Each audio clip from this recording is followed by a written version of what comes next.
prvom rade by som sa chcel poďakovať klubu Juventa Michalovce, že som dostal túto šancu. Dostal som sa sem prostredníctvom trénera Daniša, ktorý ma poznal, dá sa povedať, od mala. Trénoval moju mamu, tak mali sme veľmi blízky kontakt, tak ma oslovil, či by som nechcel sem prísť do klubu a s ním spolupracovať. Nakoniec ma oslovili potom aj funkcionári klubu, sme sa dohodli. Pracujem s družstvom starších dorasteniek, aktuálne sa nám darí, dievčatá chcú, je to pracovité družstvo, ambiciózne a veľmi ma teší, že niektoré hračky z nich vlastne vyžaruje to, že chcú tú hádzanú hrať aj naďalej, že není ich méta len starší dorast.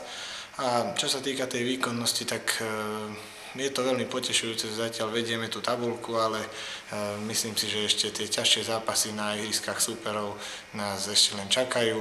A určite nás to veľmi dobre preverí, na čo sa ja aj dievčatá veľmi tešíme. Kvalita súperov je tiež veľmi dobrá, čo sa týka tých 4-5, ktorí s nami súperia. Potom veľmi by som chcel ešte poďakovať a ešte raz Dušanovi Danišovi, ktorý tu so mnou spolupracuje a myslím si, že tá spolupráca je na dobrej úrovni. A čo sa týka mojej doterajšej kariéry, pokiaľ som neprišiel do Juventy, tak som pracoval v klube HK Slovan Dustlo-Šala, kde vlastne moja trénerská kariéra začala.